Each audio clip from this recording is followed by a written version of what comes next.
बिस्मिल्लाहिर्रहमानिर्रहीम। अस्सलाम वालेकुम। प्रोग्राम अब तक में मैं सदफ जब्बार आपको खुशामदीद कहती हूँ। आज के प्रोग्राम में हम दो मौजू हैं उसको डिस्कस करेंगे। यूँ तो हम मरकज़ी हुकूमत के हवाले से काफ़ी ज़्यादा गुफ्तगू करते रहे और मरकज़ी हुकूमत ही कहती रही कि हमें अभी वक्त नहीं मिला है, टाइम होने दें। बहरहाल 1 महीने की जो मरकज़ी हुकूमत की कारकर्दगी थी उस हवाले से काफ़ी ज़्यादा बात हो चुकी है, लेकिन इस वक्त हम सूबों के हवाले से ख़ास तौर पर खैबर पख्तूनख्वा को आज फोकस करेंगे। 1 महीने से ज़ायद हो गया है खैबर पख्तूनख्वा की हुकूमत को और आपको याद होगा 90 दिन के अंदर अंदर इमरान खान साहब ने ये कहा था कि वो करप्शन का तो खात्मा कर ही देंगे। अभी 40 दिन हुए खैबर पख्तूनख्वा में पाकिस्तान तहरीक इंसाफ की जो कोalition हुकूमत है उसको कैसी कारकर्दगी है, आज के प्रोग्राम में ये सवाल उठाएंगे। और दूसरा जो खैबर पख्तूनख्वा के वजीर आला हैं वो ये फरमाते थे कि 30 दिन के अंदर, इमरान खान साहब तो 90 दिन की बात करते हैं, वो 30 दिन के अंदर अंदर करप्शन का खात्मा करेंगे। और दीगर जो उनका प्रोग्राम था पाकिस्तान तहरीक इंसाफ का, चाहे वो तालीमी एमरजेंसी के हवाले से हो, करप्शन के खात्मे के हवाले से हो, अमन और अमान के हवाले से हो, लॉ एंड ऑर्डर की सिचुएशन के हवाले से जो उनका मौक़िफ़ रहा है बड़ा बोल्ड रहा है, उस हवाले से हो, इस तमाम सूरत हाल पर अब तक क्या करती नजर आई है। कुछ लोगों की राय यह है कि अभी सिर्फ बातें हो रही हैं, अमली तौर पर कुछ दिखाई नहीं दे रहा। इन बातों में कितनी सदाकत है और खुद पाकिस्तान तहरीक इंसाफ की पार्टी के अंदर इस वक्त जो हम मुख्तलिफ किस्म के मामला देख रहे हैं, चाहे वो फौजिया कसूरी साहिबा की शक्ल में सामने आए या दीगर मामला सामने आए, खुद इमरान खान साहब ये फरमाते हैं कि कुछ गलतियां हुई हैं जिनका उन्होंने एतराफ भी किया। इस पर बात करेंगे। जबकि प्रोग्राम के दूसरे हिस्से में हम बात करेंगे एबटाबाद कमीशन रिपोर्ट के हवाले से। ये रिपोर्ट तो मंजर आम पर यानी पब्लिक तो नहीं हुई है, लेकिन इस रिपोर्ट के कुछ मंदरजात अल जजीरा टेलीविजन नेटवर्क को मिल गए हैं जो कुछ जारी भी किए गए, जिसमें ये कहा गया है कि उसामा बिन लादेन के मामले में नाकामी पर हुकूमत और फौजी क़यादत कौम से माफ़ी मांगे। इस कमीशन की रिपोर्ट में बहुत सारी बातें जिनका जिक्र किया गया है कि क्या हुआ, कैसे हुआ, तमाम कार्रवाई कैसे हुई और नाकामी करार दिया गया है उसामा बिन लादेन की पाकिस्तान के अंदर मौजूदगी को। और जिस तरीके से अमेरिका ने आकर उसामा बिन लादेन को यहाँ पर हलाक किया, वो तमाम तर सूरत हाल, वो ऑपरेशन, हुकूमत और फौज। लेकिन कुछ लोग ये भी राय रखते हैं स्पेसिफिक जिम्मेदारी का तयन नहीं किया गया और इस बात का भी इज़हार किया गया कि किसी इदारे को जिम्मेदार ठहराकर उसके लिए सज़ा तजवीज़ करना एक गैर हकीकत पसंदाना अमल होगा। तो क्या इस मुल्क में यही होता रहेगा? कमीशन बनेंगे, कमीशन की रिपोर्ट मंजर आम पर आएगी, नहीं आएगी, उस हवाले से कुछ तयन होगा कि सज़ा और जज़ा क्या है? इस हवाले से आज के प्रोग्राम में डिस्कस करेंगे। यहाँ पर ब्रेक लेंगे, ब्रेक के बाद आपकी खिदमत में हाजिर होते हैं। प्रोग्राम में आपको खुशामदीद कहती हूँ। प्रोग्राम में जो इस वक्त आज के इस सेगमेंट पे हमारे गेस्ट हैं उनका तारुफ करा देती हूँ। मेरे साथ इस वक्त मौजूद है शफकत महमूद साहब, आप पाकिस्तान तहरीक इंसाफ के सीनियर रहनुमा। यकीनन जो सवालात आज हैं मुख्तलिफ जहनों में हैं, ये सवालात भी लोगों के उस हवाले से बात करेंगे। और हमें ज्वाइन किया है तज्ज़ियाकार हैं और बड़ी गहरी नज़र रखते हैं पाकिस्तान की सियासत पर, औरिया मकबूल जान साहब ने, और आपके कॉलम्स भी हम पढ़ते रहते हैं। बहुत बहुत शुक्रिया। और ये साहब, पहले आगाज में आपसे करना चाहूंगी ताकि मैं एक न्यूट्रल तज्जिया ले लूं कि आप इस पर क्या राय रखते हैं। यूं तो हम मरकजी हुकूमत की बात करें, लेकिन केपीके की बात करें, वहां पर खैबर पख्तूनख्वा में पाकिस्तान तहरीक इंसाफ को वोट पड़ा तब्दीली के नाम पे। और तब्दीली ऐसी वैसी तब्दीली नहीं, तब्दीली थी कि जो उस वक्त की सिचुएशन थी जिस पर ANP को रिजेक्ट कर दिया गया। दहशतगर्दी का खात्मा होगा, एमरजेंसी लगाई जाएगी तालीमी, और जो पटवारी निज़ाम है, दीगर तरह की इन्होंने बातें की थी, वो सारी हम आकर एकदम ठीक कर देंगे। और अगर करप्शन का खात्मा हो जाए तो हमारे इदारे खुद ब खुद अच्छा काम करने लगे। मुझे बताइए, 1 हफ्ता 1 महीना हो गया है और 10 दिन हो गए, यानी 40 दिन हो गए इनकी हुकूमत को, कैसी कारकर्दगी है? अमली तौर पर कुछ दिखाई दे रहा है? देखिए, पहली बात तो ये है कि इमरान खान ने तब्दीली का नारा सिर्फ KPK में नहीं लगाया था, पूरे पाकिस्तान में लगाया था, क्योंकि पूरा पाकिस्तान एक ओवरऑल यूनिट बनता है और एक दूसरे के ऊपर इंटरडिपेंडेंट है। ये कभी हो नहीं सकता कि बुनियादी तौर पर करप्शन के या तब्दीली के वो सारे के सारी जो लवाजमात हैं वो ऊपर से चलते हुए नीचे तक ना आए जी। आप एक खास यूनिट से तब्दीली शुरू कर ही नहीं सकते। पाकिस्तान का मामला बड़ा अजीबोगरीब सा हो गया हुआ है कि पाकिस्तान का कोई एक अदारा ऐसा नहीं है कि जिसको आप मुकम्मल तौर पे ओवरहाल ना करें तो ठीक नहीं होगा। फेडरल गवर्नमेंट है, बाकी चीजें हैं, आपकी फॉरेन पॉलिसी है, आपकी इंटरनल पॉलिसी है। तो मैं तो KPK में तहरीक इंसाफ को एक लेवरेज जरूर दूंगा। अच्छा, कि अगर लॉ एंड ऑर्डर है तो लॉ एंड ऑर्डर के जो बेसिक रिक्विजिट्स हैं और बेसिक चीजें जो हैं, जो वो है कि आप किस तरह आपने अपनी पॉलिसी बनाते हैं विज़ावी तालिबान, आप किस तरह विज़ावी अपना इंटरनेशनल फोर्सेज, विज़ावी अफगानिस्तान बनाते हैं, जिसके रिजल्ट में आप दहशतगर्दी और चीजें ले रहे हैं। उसके बगैर कभी बन नहीं सकती। तो एक तो ये लिवरेज उनको देना हमको पड़ेगा। जैसे आप पंजाब में एक जमाने में लिवरेज देते थे कि अगर फेडरल गवर्नमेंट की करप्शन ना हो तो पंजाब तो बड़ा शानदार किस्म का चलता है और चल सकता है। यही चीज यही है। नहीं मसला तो मैं और ये साहब देखिए, हम जो गुफ्तगू कर रहे हैं ना, आप और मैं, यकीनन इनको लेवरेज देना चाहिए और बड़ा मुश्किल इनके लिए चैलेंज है। खैबर पख्तूनख्वा के हालात इतने साजगार नहीं है, हम ये सब जानते हैं, लेकिन जो मंशूर था, जो बातें की गई थी, जो वादे किए गए थे, उसके तनाजुर में सारे सवालात आज उठाए जाते हैं। और अभी भी इनके जो सीएम हैं खैबर पख्तूनख्वा के, वही कहते हैं मैं सब ठीक कर दूंगा और शहबाज शरीफ मेरी तकलीद करेंगे। इस तनाजुर में ये सारे सवाल उठाए जाते हैं। देखिए 3-4 चीजें तो बड़ी आसानी से तब्दील कर सकते हैं। एक, सबसे पहले तो लोकल गवर्नमेंट सिस्टम जो है वो बड़ी आसानी से उसको ठीक कर सकते हैं। दूसरा, करिकुलम इसके पास आ रहा है, एजुकेशन सिस्टम जो है बड़ी आसानी से तब्दील कर सकते हैं। तीसरी चीज है सर्विसेज है उनको बड़ी आसानी से तब्दील कर सकते हैं। चौथा, उसके बाद ये है कि एडमिनिस्ट्रेशन लेवल पे पुलिस का सिस्टम है, रेवेन्यू का सिस्टम है, ये बड़ी आसानी से तब्दील कर सकते हैं। लेकिन ये चारों पांचों सिस्टम ऐसे हैं कि जो एक महीने में ठीक होने वाले नहीं होते। ये चारों सिस्टम में वो रेडिकल और सब्सटैंशियल चेंजेस चाहते हैं अपने पूरे स्ट्रक्चर के अंदर। अच्छा। अब पता नहीं है, शफकत महमूद साहब बेहतर बताएंगे कि वो स्ट्रक्चरल चेंजेस किस किस्म की कर रहे हैं वहां पर। ठीक है, शफकत महमूद साहब हमारे साथ मौजूद है, उन्हीं से फिर ये सवाल उठा लेते हैं। शफकत महमूद साहब, आपकी पार्टी इस वक्त लगता है जो पार्टी के अंदरूनी मामलात हैं उनमें ज्यादा उलझी हुई है और गवर्नेंस पे कम तवज्जो है, ये कुछ तबसरा निगारों की राय है। आप जरा इस पे रोशनी डालिएगा। मुझे ये बताइएगा, कोई अमली स्टेप आप बता सकते हैं जो आप लोगों ने लिया और रेवोल्यूशनरी स्टेप, जो चाहे तालीम का शोबा हो, सेहत का शोबा हो, लॉ एंड ऑर्डर के हवाले से हो, जिसमें तब्दीली आती हुई दिख रही हो? देखिए, अभी तो 40 दिन हुए हैं और बहुत सारी चीजें पाइपलाइन में हैं, बहुत सारे काम शुरू हो गए हैं। करप्शन हाई लेवल बिल खत्म हो गई है। अब हम एक बना रहे हैं एक प्रोविंशियल नैब बना रहे हैं जो कि अकाउंटेबिलिटी करेगा। लोकल गवर्नमेंट ऑर्डिनेंस जो है वो पाइपलाइन में है। पुलिस रिफॉर्म्स और बाकी चीजें जो हैं वो कंसिडरेशन हो रही है। तो 40 दिन में क्या आप एक्सपेक्ट करते हैं कि इनकलाब आ जाएगा 40 दिन नहीं, के अंदर? 40 में अगर प्लस कर दें 50, तब 90 दिन तो हो ही जाएंगे ना। कुछ अब दिखना तो चाहिए ना कि जो चीजें ठोस चीजें करनी होती हैं। एक सिर्फ जल्दी में तो नहीं काम कर सकता कि काम खराब हो जाए, तो इसलिए ये काम सारे चल रहे हैं। आप हमें 100 दिनों के बाद या 150 दिनों के बाद अगर पूछेंगे तो फिर 90 दिन के बाद नहीं पूछे शफकत साहब? बहुत सारी चीजें पाइपलाइन में है। 90 दिन के बाद नहीं पूछे? 90 दिन के बाद पूछ लें। चलें, ठीक है। लेकिन मुझे बताएं, कुछ ऐसी चीजें हैं जो फौरी तौर पे हो सकती थी। डुअल ऑफिसेस के हवाले से अगर मैं बात करूं, इस पर भी एक इशू सामने आया था। का गवर्नेंस से कोई ताल्लुक नहीं है। नहीं, इसका इशू सामने आया ना। मुझे गवर्नेंस सवाल किया था। हाँ। गवर्नेंस डुअल ऑफिस का कोई ताल्लुक नहीं। तो ये तो आप लोगों ने ही बताया था ना पार्टी मंशूर में कि हमारा कोई ओहदेदार जिसके पास वजारत होगी उसके पास कोई पार्टी ओहदा नहीं होगा, ताकि वो फोकस कर सके अपनी वजारत के हवाले से। हमारे मंशूर में लिखा, ये कहाँ लिखा हुआ है? ये आप लोग कहते थे, आप लोगों का ये नारा था। नहीं, आप मंशूर की बात कर रहे हैं। मेरे पास कॉपी पड़ी है मंशूर की, मुझे बताएं कहाँ लिखा हुआ है। अच्छा, तो इज इट राइट कि उनके डुअल ऑफिसेस होने चाहिए? तो अभी बीच में जो ये खबर आई थी कि खैबर पख्तूनख्वा के चीफ मिनिस्टर मामला है, उसको हम कंसिडर करेंगे, वो हमारे मंशूर का हिस्सा नहीं है।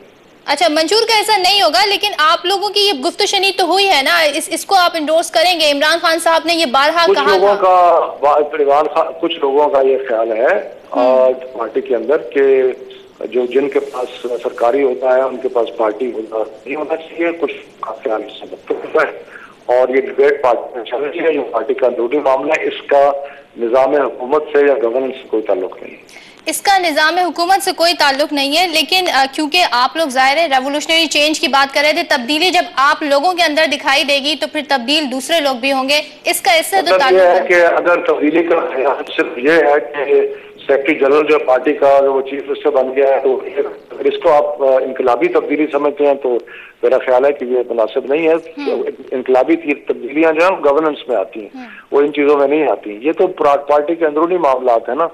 बहुत सारी पार्टी है इस वक्त। PMLN देखें आप, ऊपर से लेकर नीचे तक सबके पास पार्टी ओहदे भी हैं और उनके पास सरकारी ओहदे भी हैं। ये इशू जो है ये पार्टीज का इंटरनल इशू होता है, इसका निज़ाम हुकूमत से ताल्लुक से और ये सब कोई ताल्लुक नहीं होता। और क्या हम ये तनकीद गलत कर रहे हैं इन पर कि जो पार्टी ओहदेदार हैं उनके पास वजारत नहीं होनी चाहिए, मामलात अलग अलग होने चाहिए, गवर्नेंस पे से कोई फर्क नहीं पड़ता? क्या कहिएगा गौरिया साहब?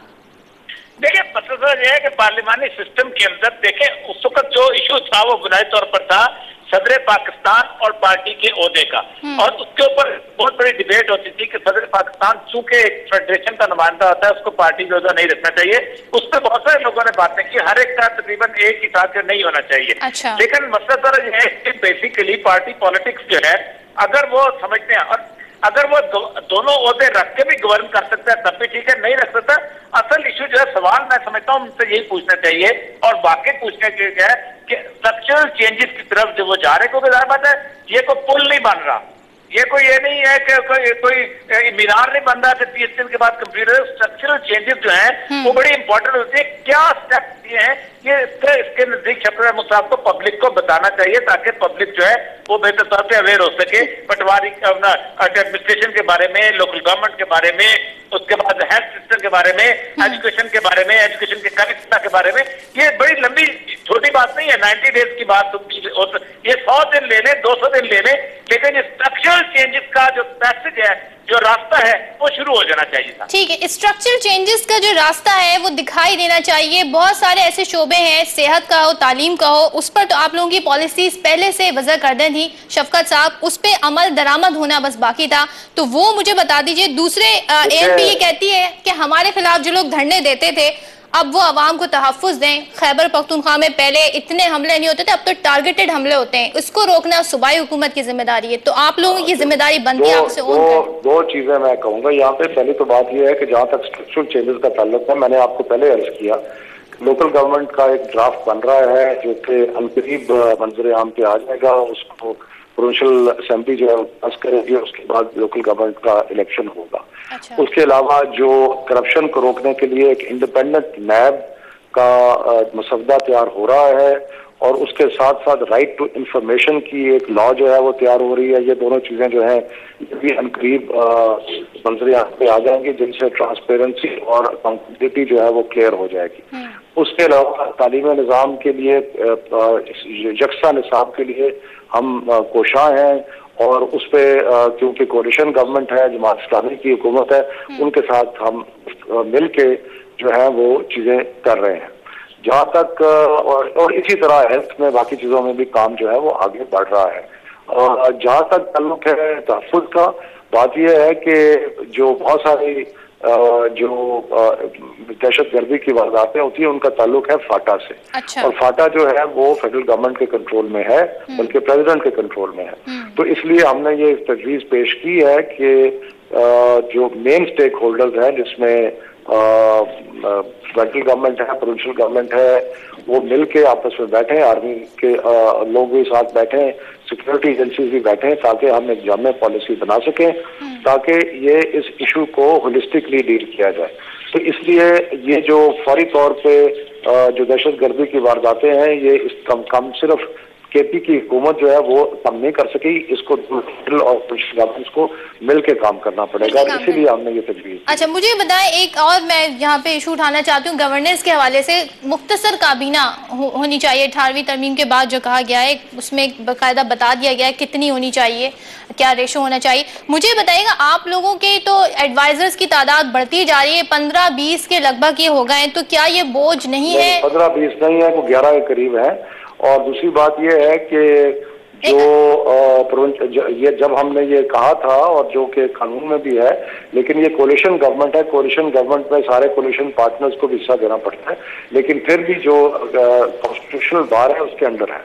अच्छा, और बहुत सी बातें आपके अपने जो CM साहब ने कही हैं उसको निगेट करती हैं। सादगी की उन्होंने बात की, हम देखते हैं वो खुद हेलीकॉप्टर में सफर कर रहे होते हैं, फिर वो वजीर आला हाउस में शिफ्ट हो जाते हैं, लाइब्रेरी बनाने की तो उसे बात करते हैं। क्या आपकी पार्टी के कायद ये कहते हैं कि मैं वादा खिलाफी नहीं करूंगा, झूठ नहीं बोलूंगा? जरा सुने मेरी बात जी। आप एक टॉपिक से दूसरे टॉपिक पर जंप कर देती हैं। देखें, एक दफा वो हेलीकॉप्टर पे गए थे, उसका पार्टी ने नोटिस लिया और उनको कहा कि ये नहीं होना चाहिए और उसके बाद नहीं हुआ। तो इसलिए ये जो तनकीद है वो जो सब्सटेंटिव चीजें हैं उन पे होनी चाहिए। ये चीजें जो है कहीं अगर गलती होती है तो आपने उसका तदारक फौरन किया है। नहीं तो ऐसा कुछ इम्प्रेशन ही आ रहा है ना शफकत साहब, आपकी पार्टी के जो इस वक्त KPK में मेंबर्स हैं वो बात नहीं सुन रहे आला क़यादत की। खान साहब कुछ कहते हैं, चाहे वो डुअल ऑफिस के हवाले से हो, चाहे वो इस हवाले से हो कि सादगी अपनाई जाएगी। ये गलत रिपोर्ट हुआ है, खान साहब ने उनको नहीं और कहा। फिर वो खान साहब उन्हें कहते हैं कि आप भाई सिक्योरिटी खदशात हैं, आप शिफ्ट हो जाएं वजीर आला हाउस, जबकि वो कह रहे हैं कि मैंने नहीं रहना, फिर वो एनेक्सी में शिफ्ट हो जाते हैं। ये तमाम तरह बातें कि ऐसा लगता है पार्टी के अंदर ही काफी ज्यादा डिफरेंसेस पाए जा रहे हैं। इसमें इसका बहुत ताल्लुक सिक्योरिटी से है। जो प्रोविंशियल पुलिस थी उन्होंने कहा उनको कि आपकी सिक्योरिटी प्रोवाइड करने के लिए हमें सारी फोर्स इस्तेमाल करनी पड़ती है, क्योंकि आप एक ऐसे इलाके में रहते हैं जहाँ पे सिक्योरिटी प्रोवाइड करना मुश्किल है। लेकिन उसके बावजूद उन्होंने सीएम हाउस में शिफ्ट नहीं हुए, वो एनेक्सी में अपना दफ्तर उन्होंने बनाया।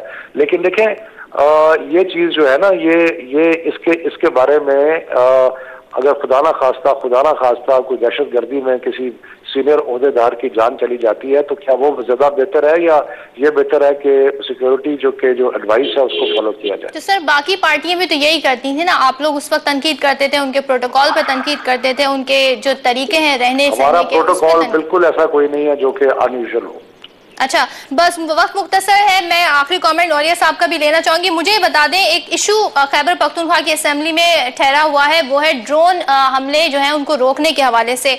वहां पर जो दूसरी पार्टी है अपोजिशन, उनकी एक ये शर्त है कि एक शिक इसमें लगा दी जाए, अगर करारदाद हम ला रहे हैं कि ड्रोन हमले रोके मरकज, लेकिन साथ में नेटो सप्लाई बंद करने के हवाले से। तो उस पर क्या मामला है, क्यों ये मामला सेटल नहीं हो रहा? आप लोग तो इसके बड़े हामी हैं कि ड्रोन अटैक रोके जाए, ये करारदाद क्यों नहीं आ पा रही शफकत साहब?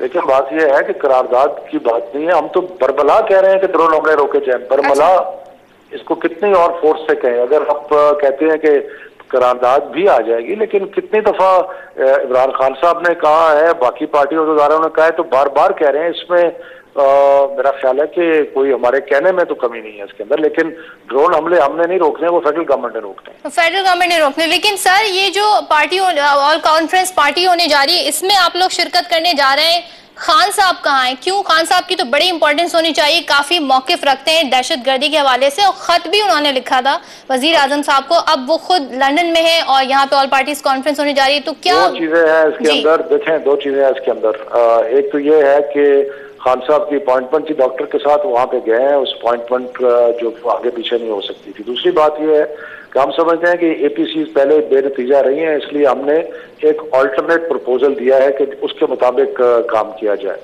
और वो अल्टरनेट प्रपोजल ये है कि जो मेन स्टेक होल्डर्स हैं वो बैठ के इस इशू के ऊपर पहले तय करें, जैसे मैंने आपको पहले कहा है। तो इसलिए ये एपीसी की डेट भी अभी मुकर्रर नहीं हुई, तो खान साहब की डॉक्टर से अपॉइंटमेंट थी, वो उसको मिस नहीं कर सकते थे। ठीक है, मुझे ये बताइएगा औरिया साहब, आप इस पे चलें, बहुत शुक्रिया आपका शफकत साहब। औरिया साहब, आप इस पे कमेंट करना चाहें, जो खान साहब शिरकत नहीं कर रहे हैं, बड़ा सीरियस मामला ये लिया जा रहा है, क्या आप समझते हैं पाकिस्तान तहरीक इंसाफ सीरियस है? बहुत सारे मामलात में हम देखते हैं पीछे हटती हुई नजर आ रही है पाकिस्तान तहरीक इंसाफ, क्या कहिए? देखिए, एपीसी हो या पार्लियामेंट की करारदादें, ये मामले जाना ये यहाँ तय होने वाले है ही नहीं। ये सिर्फ एक्चुअली पब्लिक को एक जिसे कहते हैं धोखा देने वाली बात है। ड्रोन हमले जो हैं वो जिस लेवल पे रुक सकते हैं, वो लेवल है फेडरल गवर्नमेंट का और पाकिस्तान की आर्मी एस्टेब्लिशमेंट का। ये जब दोनों जो हैं इस तक बायलैटरल लेवल पे अमेरिका से बात करते हैं, नेगोशिएट करते हैं, चीजें तय करते हैं, 6-6 घंटे की मुलाकातें करते हैं, वहां पर ये मसला रखेंगे तो रुक सकते हैं। ना हमारी करारदादों से रुकते हैं, ना एपीसी से रुकते हैं। ये लोगों को दिखावे की बातें हैं कि हम बहुत कुछ हो रहा है। मेरा ख्याल है कि इशू से सिक्योरिटी है गवर्नमेंट के सामने, और गवर्नमेंट को ये कहना चाहिए कि आपके प्रेरोगेटिव में है ये स्टैंड लेना और जाके कहना, गवर्नमेंट जाके उनके सामने ये केस रखे और बात करे। अच्छा, और ठीक है, हम ये मानते हैं मरकज का काम है ड्रोन अटैक रुकवाए, लेकिन एक तरफ पाकिस्तान तहरीक इंसाफ ये कहती है कि हमें दहशतगर्दों से जो इस वक्त मुल्क में, जिन्होंने मुल्क के हर कोने को तबाह बर्बाद किया हुआ, उनसे बातचीत करनी चाहिए।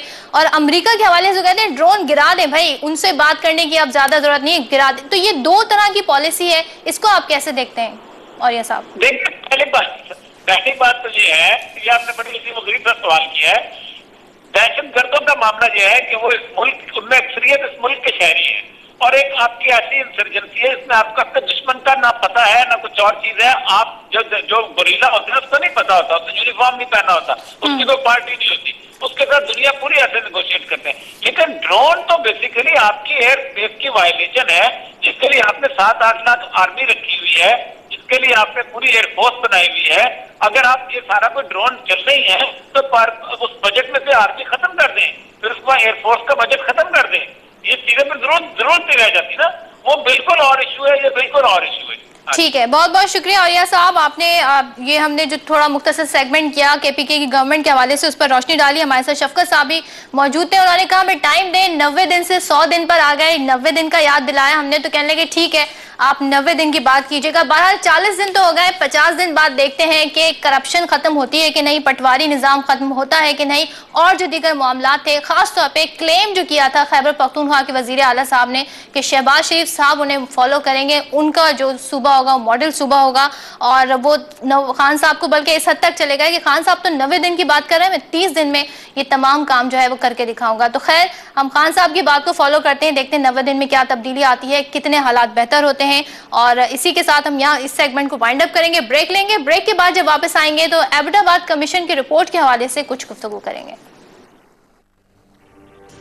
प्रोग्राम में आपको एक बार फिर खुशामदीद कहूँगी, और 11 मई 2011 आपको याद होगा जब अमरीकी आए थे अमरीकी, और उन्होंने बाकायदा ऑपरेशन किया था एबटाबाद में, उसामा बिन लादेन की हलाकत का पता चला था हमें, और हमें ये भी मालूम हुआ था कि उसामा बिन लादेन काफ़ी अरसे से एबटाबाद के उस मकान में जहाँ पर रेड की गई थी अमेरिका की जानिब से रह रहा था, और ना सिर्फ खुद अकेले नहीं बल्कि अपनी फैमिली के हमरा वो वहाँ पर रह रहे थे। और अमेरिका को इंतहाई मतलब उसामा बिन लादेन को जिस तरीके से जो कार्रवाई करके हलाक किया गया वो सबके सामने, साथ में फिर वो अपनी बहुत सी चीज़ें और उसामा बिन लादेन की डेड बॉडी को भी ले गए थे। उसके बाद हमने देखा कि पाकिस्तान में काफ़ी ज़्यादा लेदे हुए इस मामले पर हुकूमत ने तो सराहा था, सदर साहब ने तो एक आर्टिकल भी लिख दिया था, लेकिन उसके बाद काफ़ी तनकीद हुई हुकूमत पर और उन इदारों पर जिनको ये नहीं मालूम था कि उसामा बिन लादेन मौजूद है। एक कमीशन तश्कील दिया गया और उस कमीशन की फाइंडिंग्स सामने आई, और वो फाइंडिंग्स बकौल जस्टिस रिटायर्ड जावेद इकबाल साहब के, जिनकी सरबराही में एक कमेटी तश्कील दी गई थी।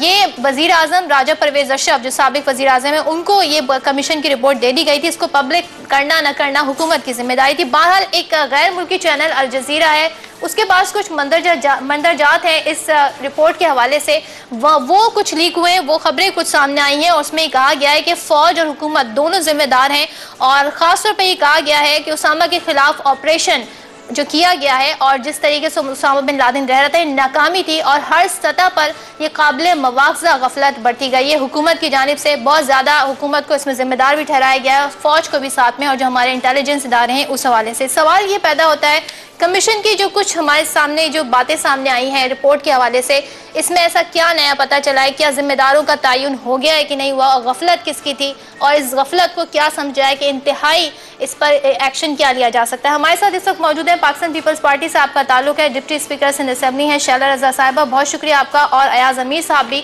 आपने भी हमें ज्वाइन किया है, सीनियर तज्जियाकार हैं, आपके कॉलम्स भी हम पढ़ते रहते हैं, साथ में कानूनी माहिर सलमान अकरम राजा साहब ने भी हमें ज्वाइन किया। आप तीनों का बहुत शुक्रिया। अयाज अमीर साहब, आपकी पहले मैं राय लेना चाहूँगी, आप क्या कहिएगा, क्या ऐसे इंकशाफ हुए हैं, आपने भी पढ़ी होंगी तमाम तर तफसीलात, क्या समझते हैं ऐसा क्या मालूम हो सका है जो नया है जो पहले मालूम नहीं था? देखिए, एक तो बात है जो गफलत या इनकॉम्पिटेंस थी या लापरवाही थी, नेग्लिजेंस थी, वो सबको पता था। तो मेगा ऑपरेशन हुआ था, पूरी फौजी जो कमान है वो एक तकरीबन हफ्ते में आ गई थी कि ये क्या हो गया है, और कई दिन लगे उस से निकलने के लिए। लेकिन कमीशन ने लोगों को बुला के, गवाहों को बुला के वो सारी चीजें डॉक्यूमेंट की है, और उससे कई चीजें निकलती हैं कि हमारे सिक्योरिटी इदारों की बहुत ही कमजोरी रही, नाअहली रही। कई उन्होंने अफसरान के नाम भी लिए हैं। आज डॉन में एक्सेप्ट पूरी रिपोर्ट तो नहीं छपी, लेकिन अल जजीरा ने जो रिवील की है उसमें से वो कुछ जो है कई हाजिर सर्विस और साबका फौजियों के नाम भी हैं कि ये कहाँ गए, वो फलाने कहाँ चले गए। लेकिन जो सबसे अहम बात यह है कि जब रिपोर्ट आ चुकी है, नाकामी का सबको इल्म है, एतराफ है, तो आप रिपोर्ट को पब्लिसाइज कर दें। आप रिपोर्ट पड़ी हुई है वजीर आजम साहब के पास, पता नहीं कौन सी मसलियत के तहत वो पब्लिसाइज नहीं कर रहे। फौज ऐसे कभी नहीं चाहती कि ये चीजें मंजरे आम पे आए, लेकिन आ जाती हैं। जहाँ पे अमेरिका की विकीलीक्स और ये जो एडवर्ड स्नोडन है, इसके हवाले से NSA की वो सर्वेलेंस का सारा ड्रामा जो है वो सारा मंजरे आम पे आ गया है, तो ये कैसे छुप सकती थी। तो अक्लमंदी का तकाजा तो ये था कि आप खुद ही पब्लिसाइज कर देते ताकि दुनिया कह सकती कि देखें भाई नाकामी तो रही, लेकिन नाकामी का बड़े दलेराना अंदाज में इतराफ कर रहे हैं। अब ये चुपके से खुद ये लीक आउट हुई है तो हमारी सुबकी जो है वो एक बार फिर मंजरे आम पे आई है। हमारी एम्बैरेसमेंट जो है, जो पहले भी हुई थी, वो एक बार फिर वो जख्म हरे होके फिर से दोहराई जा रही है। यही बात है। यही बात है, आप बिल्कुल आपने ठीक नुक्ता उठाया है अयाज अमीर साहब। यही नुक्ता लेके मैं शैला रजा साहिबा के पास जाऊंगी। शैला साहिबा, आप लोगों की गवर्नमेंट थी और जैसे कि अयाज अमीर साहब इस पे तबसरा कर रहे थे, कह रहे थे ये मामला ऐसा था, इसको पब्लिसाइज कर देना चाहिए था। क्यों नहीं होते? जब भी चाहे हम वो 71 के हवाले से कोई भी कमीशन बने, क्यों वो रिपोर्ट्स वो मंजर आम पर नहीं आती? जिम्मेदारों का तयन नहीं हो सकता? क्यों ऑन नहीं किया जाता अपनी गलतियों को? और एक बार फिर सुबकी हुई है, इंटरनेशनल मीडिया पे खबरें गर्दिश करें, क्या कहिएगा शैला साहिबा? मैं इस बात से मुत्तफिक हूँ कि इन डॉक्यूमेंट्स को ऑफिशियली पब्लिसाइज करना ज़रूरी है, लेकिन मैं ये भी समझती हूँ कि आम तौर पर जिन मामलात पे कमीशन और कमेटी बनाई जाती है, इसका मतलब ही ये होता है कि अब ये कभी भी हकीकत सही नहीं आ सकेगी। और फिर वो कमीशन जिसकी के ड्यूटी ही यही होती है कि वो फैक्ट्स को फाइंड आउट करें। अगर वो किसी भी सरबराह या किसी भी शख्स को जिम्मेदार ठहराने में नाकाम रहा तो फिर वो कमीशन ही क्या हुआ? तो ये तो फिर लुक बिजी डू नथिंग, यही बात हो गई। और जहां तक नाकामी की बात है तो कि भाई किसी को मालूम ही नहीं था कि उसामा जो है अब्टाबाद में है, तो उससे पहले तो वो फाटा में भी था, उससे पहले तो वो मालाकंड में भी था। और अगर नाकामी की बात है तो फिर GHQ पे भी हमला जो है वो नाकामी थी। फिर जो है अगर हम कहें कि मेहरान बेस कैंप पे भी हमला नाकामी थी। फिर तो ऐसे बहुत सारी नाकामियां हैं, तो ये एक अलग बहस चढ़ जाएगी। लेकिन बात वही है कि ये बहस इसीलिए छिड़ेगी कि हम अगर किसी चीज पे कमीशन बनाए तो फिर ना तो वो हमूदुर रहमान कमीशन की हैसियत में जाए, जिस तरह के हमने पहले बात की।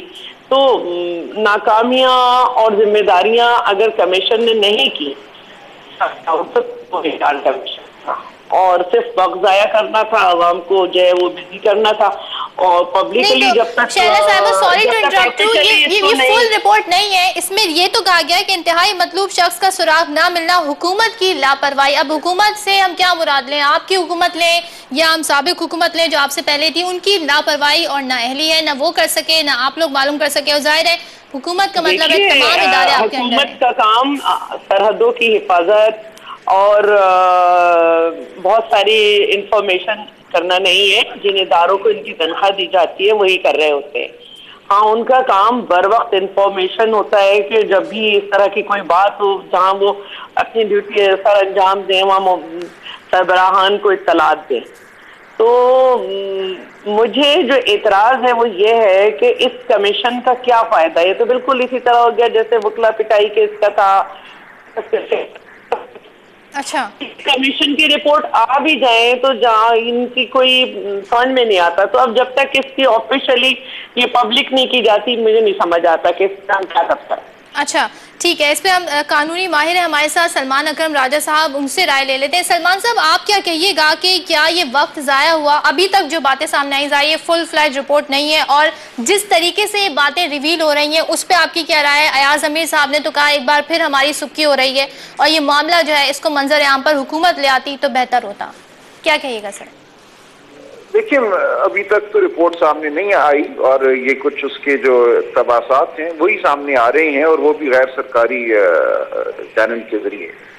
अब हमारी आईनी सूरत हाल ये है कि आइन में आर्टिकल 19A का इजाफा 18वीं तरमीम ने कर दिया हुआ है, जिसके तहत हर शहरी को यह हक हासिल है, बुनियादी हक हासिल है कि वो हुकूमत से तकाजा करे कि मालूमात फराहम की जाएं। और हुकूमत मालूमात की फराहमी से इनकार बहुत ही मखसूस सूरत में कर सकती है, जहां बहुत ही कोई वाज़े कौमी सलामती को कोई नुकसान का अंदेशा हो। अगर तो हुकूमत समझती है कि इस रिपोर्ट को पोशीदा रखना कौमी सलामती का तकाजा है, तो फिर खुल के कहे कि कौमी सलामती का तकाजा है और उन लोगों के खिलाफ एक्शन ले जिनके जरिए अल जजीरा तक ये रिपोर्ट पहुंची है। लेकिन अगर ऐसी बात नहीं है, अगर इस रिपोर्ट में सिर्फ नाअहली की एक दास्तान रकम की गई है, ये बताया गया है कि कैसे उसामा बिन लादेन 9 साल से पाकिस्तान में मुकीम था और किसी इदारे को बजायर उसकी खबर नहीं थी, पता नहीं था, उसके बाद 2 मई का जो ऑपरेशन है वो भी कई घंटे जारी रहा और हमारे इदारे, हमारे मुख्तलिफ जो फौजी और गैर फौजी कुव्वतें थी वो कोई अमल ना कर सकी। तो ये तमाम बात सामने लाना एक अगर नाअहली का एतराफ है तो उसको कर देना चाहिए, ताकि हम हर एक को, जो भी कोई इसमें मुलव्विस है, उसको हम उससे सवाल कर सकें, पूछ सकें और आइंदा के लिए कोई बेहतरी पैदा कर सकें। चीजें जो खामोशी में, तारीकी में रहती हैं, उनसे किसी को फायदा नहीं होता, आइंदा वही तारीख फिर दोहराई जाती है। अब यहाँ पे नाकामी जो है वो 2 सतह पे है ना, एक तो उसामा बिन लादेन का पाकिस्तान में रहना और हमें इसका बज़ाहिर इल्म ना होना, और दूसरा 2 मई का जो वाकया है उनका पाकिस्तान में दाखिल होना और हमारा कुछ ना कर सकना। अब कौन सा वाकया है जिसके बारे में कमीशन ने किस इदारे को नाअहल करार दिया है, हमें पता होना चाहिए, ये मालूम होना चाहिए। ठीक, अयाज अमीर साहब, ये मालूम होना चाहिए किसको जिम्मेदार ठहराए। मेरा सवाल ये है कि जिस तरीके से मामला अगर मजीद भी पब्लिक हो जाती है, रिपोर्ट ऑफिशियली तौर पे पाकिस्तान में हो जाती है, मुझे बताइएगा तो बस अब ये मामला इसी तरीके से दब जाएगा, ये इशू यहाँ पर रिजॉल्व हो जाएगा कि भाई हुकूमत भी जिम्मेदार थी, फौज भी जिम्मेदार थी, दोनों की नाकामी और दोनों आवाम से की जो आला क़यादत है फौज और हुकूमत की, वो माफी मांग ले। Is it so simple Ayaz साहब? नहीं होना ये चाहिए था। मैं बार बार यही कह रहा हूँ कि भाई आपके पास रिपोर्ट आई है, एक रिपोर्ट मुरतब उस कमीशन ने कर दी, जल्द की या देर से की, उन्होंने अपना काम मुकम्मल कर लिया। उन्होंने वजीर आजम साहब की खिदमत में वो रिपोर्ट पेश कर दी। अब उसके बाद जो एक्शन लेना है वो वजीर आजम साहब ने लेना था। एक तो मेरी राय में उनको पब्लिश वो उस मंजर आम पे ले आनी चाहिए थी। 3-4 आदमियों की और कमेटी बन जाती कि हाँ भाई बताइए इस रिपोर्ट में किसी की जिम्मेदारी बनती है। अगर रिपोर्ट नामुकम्मल थी, अगर भोंडी थी, तो अवाम को राय का हक होता कि देखें भाई ये जस्टिस साहब के सरबराही में इतनी कमीशन बैठी है, इतने पैसे खर्च किए हैं, 1.5-2 साल बैठे हैं और इन्होंने ये कुछ बात ही नहीं कर रहे, तो कम से कम एक राय तो होती, कुछ बहस तो होती। ये तो आपको ड्रिबलेट्स में आएगी, ड्रामेटाइज होगी, सेंसेशनलाइज होगी। आप तो अभी प्रोग्राम कर रहे हैं, मैं तो आज जागा भी नहीं था तो इंडियन टीवी स्टेशन से मुझे फोन आने लग पड़े थे कि बताइए ये बताइए वो, और उसामा बिन लादेन था तो हुकूमत को पता था या नहीं पता था, तो ये शुबा तो नहीं है कि किसी के ऊपर से नहीं तो निचली सतह पे। तो ये हमने खामखा ड्रामाबाजी का हमने जवाब पैदा किया है।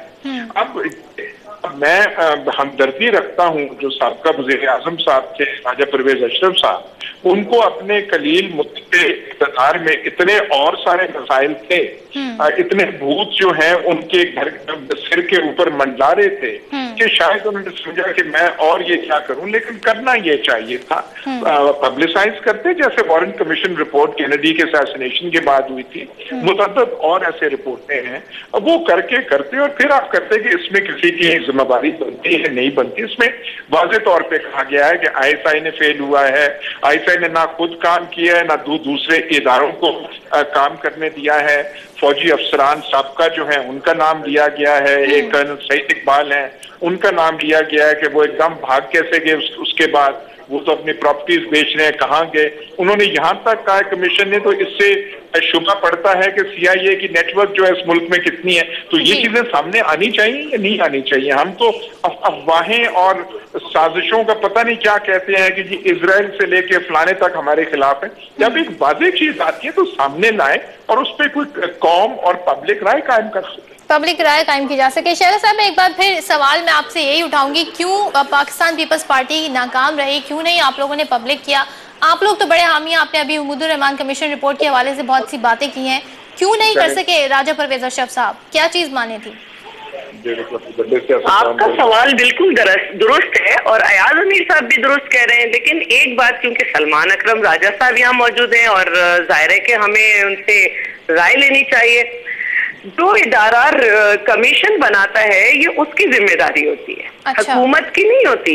मसलन हमूदुर रहमान कमीशन हुकूमत ने बनाया था, लेकिन अभी जो गवर्नमेंट गुजरी है उसमें मोस्टली कमीशन, चाहे वो बुकला पिटाई केस पे कमीशन हो, अच्छा। चाहे वो चीफ जस्टिस कत्ल केस की साजिश पे कमीशन हो, चाहे वो अरसलान पे कमीशन हो, चाहे वो मेमो पे कमीशन हो, ये सुप्रीम कोर्ट ने बनाया है, तो इसकी जिम्मेदारी सुप्रीम कोर्ट की है।